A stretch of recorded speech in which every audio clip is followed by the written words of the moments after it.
Welcome to the deep dive. Today we're going back to one of the most shocking nights in NBA history, the brawl between the Indiana Pacers and the Detroit Pistons. And well, let's just say some very passionate Pistons fans.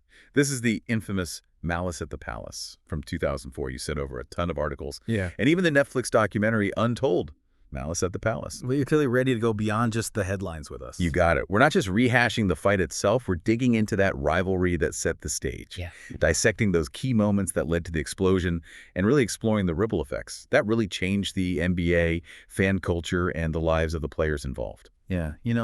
Every time I revisit this story, it still blows my mind how a seemingly normal NBA game could just spiral into such chaos. Yeah. So let's set the scene. The Pacers and Pistons.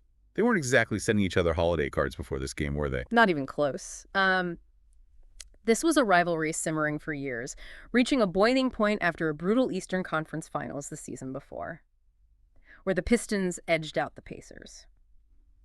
So on November 19th, 2004, those old wounds were definitely still raw. You can practically feel the tension building. Yeah. Just watching the game footage. So walk us through those pivotal moments. Yeah. That turned a basketball game into, well, a full-blown melee.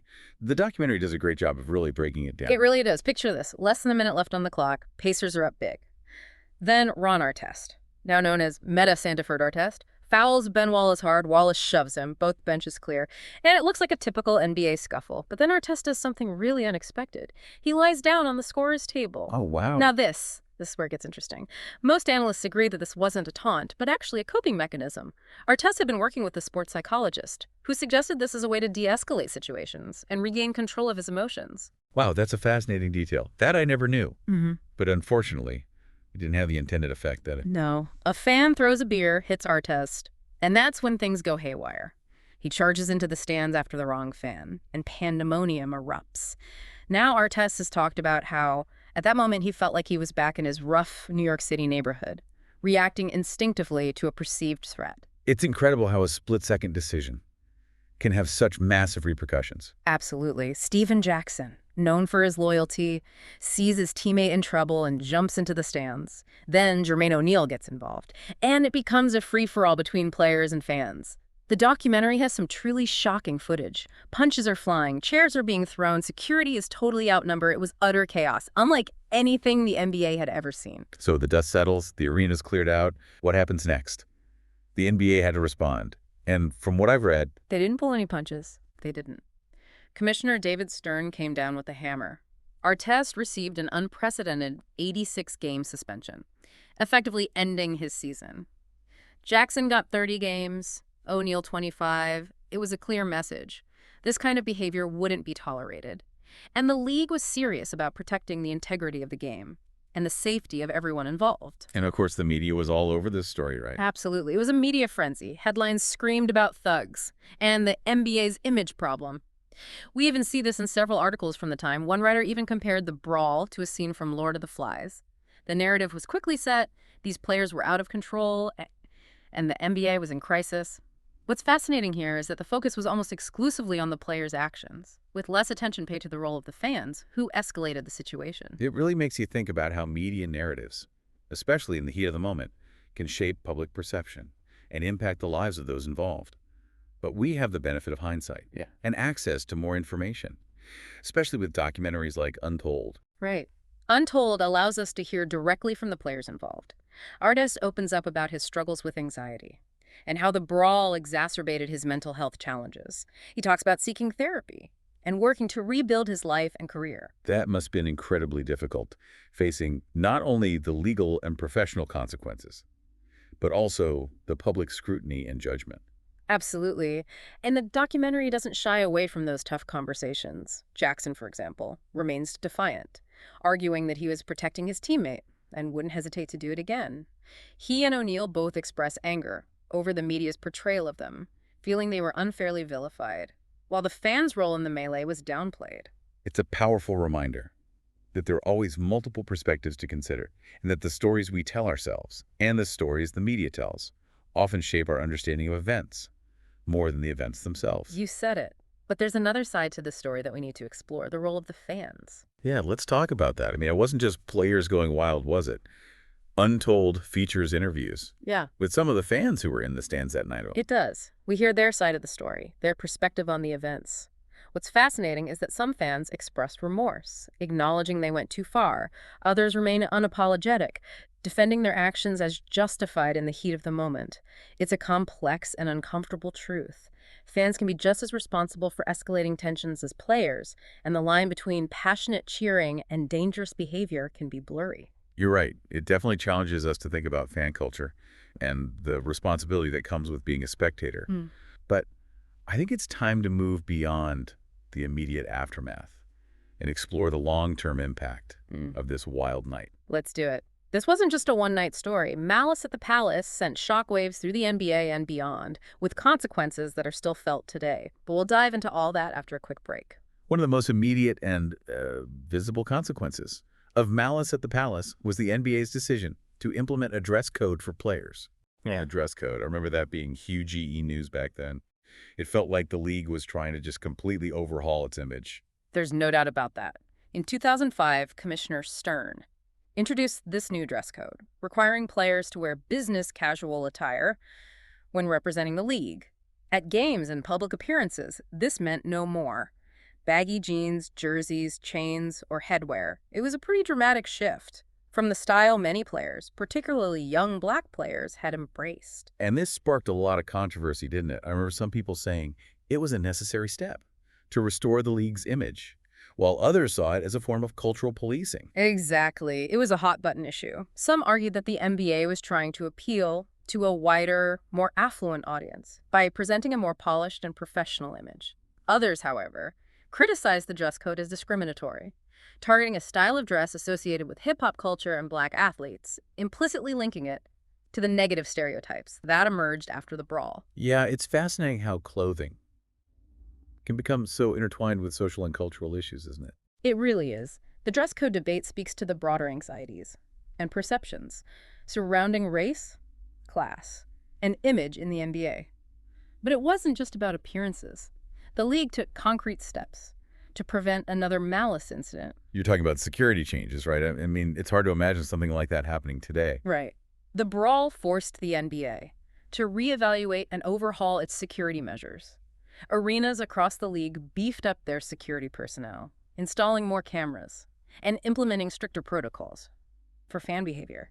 They also cracked down on alcohol sales and consumption during games. These were not just cosmetic changes. They were designed to create a safer environment for everyone. It's amazing how a single event can expose vulnerabilities and lead to such widespread changes. It's a testament to the NBA's ability to learn from its mistakes and adapt to evolving circumstances. But let's not forget about the players at the center of this storm. We've talked about their immediate reactions, but how did Malice at the Palace impact their lives and careers in the long run? It's a great question. I mean, they face suspensions, public scrutiny, and damage to their reputations. But what happened after the dust settled? Well, the impact varied from player to player. Artest, as we discussed, had the most tumultuous journey. He was traded from the Pacers, played overseas for a bit, and eventually worked his way back to the NBA.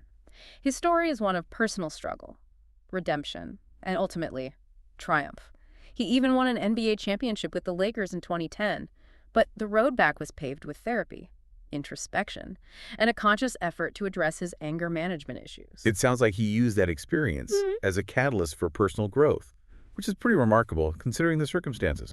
What about Steven Jackson? He always seemed to be a bit of a lightning rod, even before the brawl. Yeah, Jackson was never one to shy away from controversy. After the brawl, he continued to play in the NBA, but he bounced around to several different teams. Interestingly, he's maintained that he has no regrets about his actions that night, arguing that he was defending his teammate. It's a complex stance, and it speaks to the fierce loyalty he felt towards Artest. Yeah, it's hard to imagine being in that situation, facing those split-second decisions.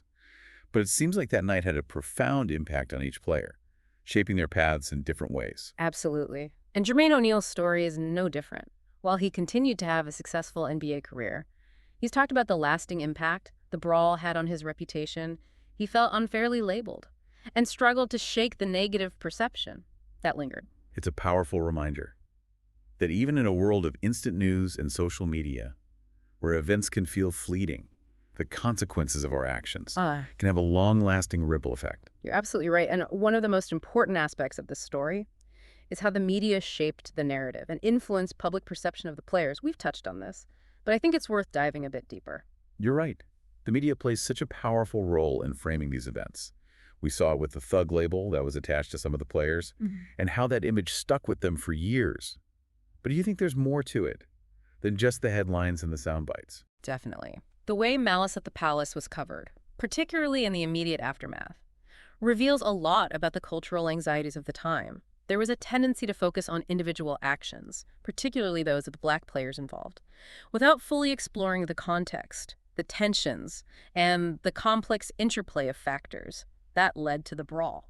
It makes me think about how easy it is to jump to conclusions based on limited information, especially when those events tap into pre-existing biases and stereotypes. It's a powerful reminder to be critical consumers of media, to question the narratives we're presented with, and to seek out diverse perspectives before forming our own opinions. Absolutely. Malice at the Palace is a story about basketball, but it's also a story about race, perception, and the power of the media to shape our understanding of events. Well said. It's a story that continues to resonate and offer valuable lessons nearly 2 decades later. It challenges us to think about individual responsibility, the role of institutions, and the importance of understanding the complex forces that shape our world. You know, we've covered a lot of ground today.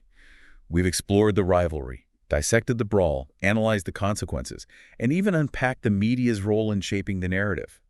But what I find most fascinating about Malice at the Palace is what it reveals about human behavior, about the blurred lines between fandom and aggression, and the lasting impact of those chaotic few minutes. It's a reminder that sports aren't played in a vacuum. They reflect our societal values, our anxieties, and our struggles. And sometimes they force us to confront uncomfortable truths about ourselves. But before we wrap up this deep dive, I want to shift gears a bit and talk directly to you, the listener. What can we as individuals learn from this infamous night? What insights can we take away that extend beyond the world of basketball and into our everyday lives? We'll explore that in our final segment. We've spent this episode kind of dissecting Malice at the Palace, exploring the events, the fallout, and the media's role in shaping the whole narrative. But as we wrap up this deep dive, I want to turn our focus to you, the listener. What can we take away from this infamous night? What lessons can we apply to our own lives, even if we're not NBA players or diehard basketball fans? It might seem like a strange connection to make, a brawl on a basketball court in our daily lives. But stick with me here. Malice at the Palace offers some surprisingly relevant insights into things like conflict, perspective, and understanding. Well, let's unpack that. Where do we even begin? One of the most powerful takeaways is the importance of perspective. Think about those chaotic moments in the arena. Players felt threatened, fans felt disrespected, and those clashing perspectives, fueled by raw emotion, created a perfect storm. It's a reminder that in any conflict, understanding the other person's point of view, even if we disagree with it, is crucial to de-escalating the situation and finding some common ground. Yeah, it's so easy to get caught up in our own emotions and just see things only from our own limited perspective. Exactly. But if we can pause for a second, take a breath, and try to see the situation through the other person's eyes, it can completely change the dynamic. It doesn't mean we have to agree with them, but it does mean that we can acknowledge their feelings and experiences as valid. That reminds me of something Artest said in the documentary. He talked about how he was dealing with a lot of personal struggles at the time, and the incident became a tipping point for him. I made him realize that we often don't know what's going on beneath the surface with other people. That's a great point. It highlights the importance of empathy. By trying to understand the experiences and motivations of those involved, even those we might disagree with, we can foster a more compassionate and nuanced view of the situation. Instead of simply labeling players as thugs or fans as out of control, we can try to see the human side of things, the fears, the pressures, the split-second decisions made in the heat of the moment. So we've got perspective and empathy. What other insights can we glean from this deep dive into Malice at the Palace? Another crucial lesson is the importance of critical thinking. The media coverage, while powerful, presented a particular angle on the story. Remember all those headlines about thugs and the NBA's image problem? By engaging in critical thinking, questioning assumptions, and seeking out diverse perspectives, we can develop a more informed and balanced understanding of the events. It's a reminder that there's always more to the story than what we see on the surface or what we're told by a single source. We have to be willing to dig deeper, to question narratives, and to consider the possibility that our initial perceptions might be incomplete or even inaccurate. Exactly. Malice at the Palace encourages us to be active consumers of information, to be aware of potential biases, and to form our own conclusions based on a thoughtful analysis of the facts. How we translate these lessons, perspective, empathy, critical thinking into our daily lives. It might seem like a big leap, from a basketball brawl to, say, dealing with a difficult coworker, or navigating a disagreement with a family member. It might seem like a leap, but the underlying principles are the same. Malice at the Palace serves as a microcosm of the challenges we face in society. It reminds us that listening to understand, rather than listening to respond, is crucial. It encourages us to seek common ground, to build bridges rather than walls, and to recognize our shared humanity. Those are powerful lessons, and they resonate far beyond the world of sports. It makes you realize that even in the midst of chaos and conflict, there's always an opportunity for growth, for understanding, and for building a better future. And it all starts with being mindful of our own perspectives, being empathetic towards others, and engaging in critical thinking. These are the tools that can help us navigate disagreements, build stronger relationships, and create a more just and compassionate world. Well said. That's a fantastic note to end on. We hope this deep dive into Malice at the Palace has been insightful and thought-provoking for you. And remember, the next time you find yourself in a disagreement or facing a challenging situation, take a moment to step back, consider the other person's perspective, practice empathy, and engage in critical thinking. You might be surprised at the understanding and connections you can build. Absolutely. And remember, whether you're on the court or in the stands of life, always keep your cool and your drinks to yourself. That's good advice. Until next time, keep exploring, keep learning, and keep diving deep